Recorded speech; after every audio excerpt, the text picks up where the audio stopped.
Welcome to Cartoonist Kayfabe. My name is Jim Rugg, I'm Ed Piscor, riding shotgun. and this is a book about Daniel Johnston's artwork. Daniel Johnston recently died at age 58. He is known as, I think, primarily as a singer-songwriter from the Austin, Texas area. He's kind of an outsider artist, but he's also a visual artist. Like his art, his drawings have been shown in the 2006 Whitney Biennial to give you some idea of the stature of his art. I'm a fan of outsider art, and obviously you can see right away on the cover here is Captain America. So that's what caught my eye with this book, the reason I picked it up originally.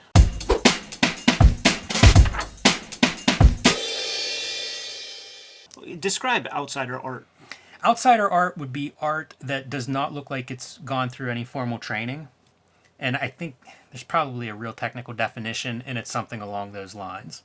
And there's a long tradition of that. Baltimore has an outsider art museum, and it's basically just people who have, spend time making art, but it doesn't really exist in that elite, capital A art institutions.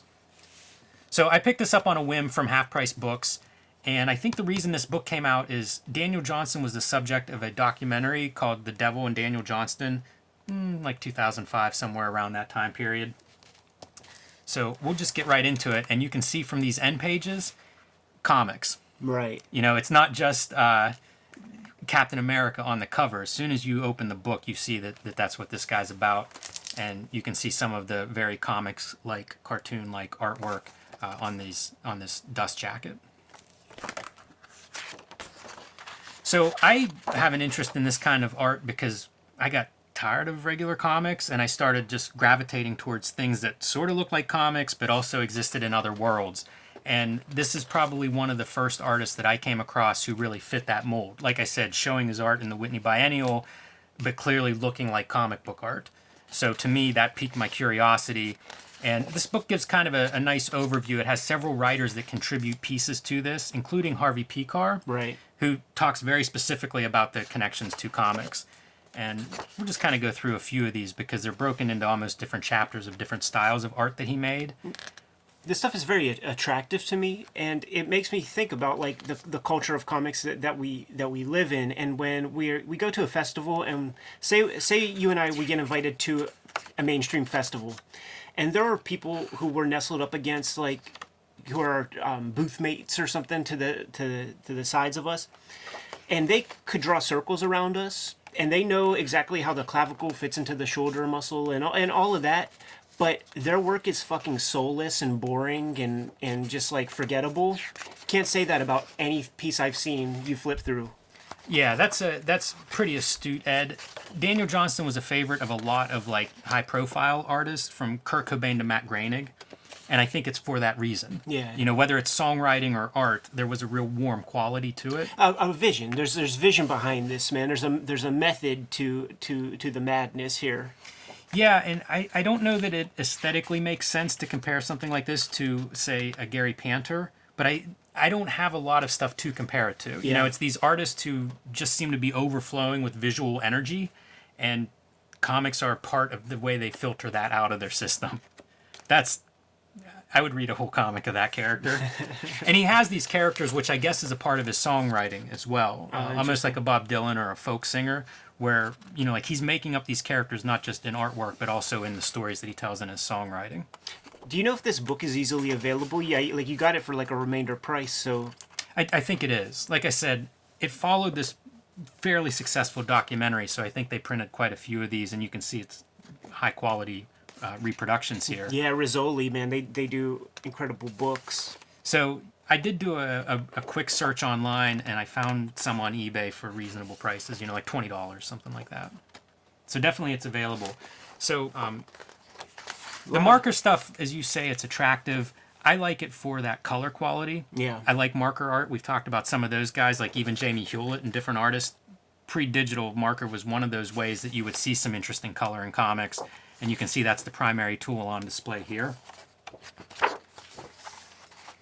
It's interesting to me, it's mixed with interviews throughout. And he talks about some of the more fine art influences like Picasso and Salvador Dali, people he would see at museums, not necessarily that he studied in a school, but he was all obviously interested in visual art and was looking at this stuff, either his family or maybe going on his own to museums. And then there's a small piece. There's a small piece by Harvey Pekar, and actually I think I may have passed it. But here's a good piece from a lot of the text in here. Besides being written by several contributors, is also an ongoing interview with Daniel Johnston. I see. And so in this case, they ask him about Captain America, and he cites some very specific artists. So Jack Kirby, and he talks about when he went to DC and was doing Fourth World stuff, New Gods, Commandy, so like that era of Jack Kirby, which is maybe the most psychedelic stuff. Like flipping through this book, I think you can see obvious connections to that. But he also names Jim Steranko as a favorite, Paul Gulacy, especially Masters of Kung Fu, and Gene Colan. That's so awesome. Like pretty steeped in comic books. Like it's not accidental that it looks this way. And then when I was going through this book to prepare, I did not remember this stuff. But anybody who watches the show or knows my work knows that I do a lot of ballpoint pen work and on notebooks. This might have been some of the early examples of like other artists working with ballpoint pens and notebooks that I had seen. And like I said, it was kind of, it's been over 10 years since I bought this book, and I had completely forgotten about this whole section, but seeing it now makes a lot of sense with the stuff that I've done over the last 10 years. Right. So probably a bit of an influence from that standpoint. And this actually reminds me a little bit of like Chris Ware's sketchbooks. I was thinking of that specifically. The other artist that it reminds me of is someone like Raymond Pettibone, with the kind of combination of artwork, especially comic book like artwork, and words. It's not exactly a comic book narrative that's in here, but clearly you can see he's coming from that kind of perspective. And Harvey Pekar goes through and names some of these influences that are in this work, and I thought that might be of interest to you, Ed. Harvey Pekar looking at some of this art through the lens of both musician and as an outsider artist. And he talks about, the obvious comic guys from Jack Kirby to Robert Crumb, but also cites Carl Barks and the Looney Tunes work of like Tex Avery and Chuck Jones. Interesting. Yeah, it's a pretty unusual artist, and he has several books out. I think he may have a book that's specifically his comics. So anybody that sees some inspiration here or would like to go further, there's definitely more Daniel Johnston work available out there in book format, not to mention the documentary and various online resources. When he died, Rolling Stone had a big feature on him. So he's an artist that's been around. He's been recognized on MTV and other big institutions. So pretty interesting that this guy has risen to the levels of recognition and popularity that he has, because this is definitely outside of what you would see in the direct market, the comic book market. Yeah, super cool. Like, I've always heard his name, never knew much about him. This stuff inspires me to take a little bit of a deeper look into his work and his craft. It reminds me of stuff like Picture Box would have been publishing around this time period, and it reminds me in some ways of some of that work. I love this character design, Sassafras the cat. I would read a full comic of that. But Captain America pops up, repeatedly. This is almost like Mike Tyson's Punch-Out. You just see, I think he's just internalizing a lot of whatever he's seeing, and then it's coming out in the pages. A very intuitive artist, judging by this book. Super cool, man. And he mentioned Paul Gulacy in Masters of Kung Fu. It's another one of this character with the open head. We see that character repeated several times. There was a nice Masters of Kung Fu piece early on. Yeah. It definitely showed up on cam. Like Frankenstein-esque. Oh, there it is. This would have been something I would have been so proud to draw something like this in school. Nice. Well, I have my marching orders, Jimmy. Should we get the heck out of here? Yeah, just a little quick homage there to Daniel Johnston and the work of outsider arts, which comics are kind of full of. Rest in peace, man.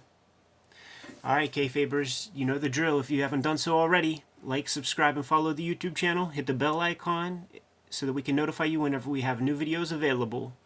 You can find Cartoonist Kayfabe merch at our spread shop. There's a link below the video to that. All right, man. I'm about to hit half-price books, Jimmy. Give them their marching orders. Read more comics.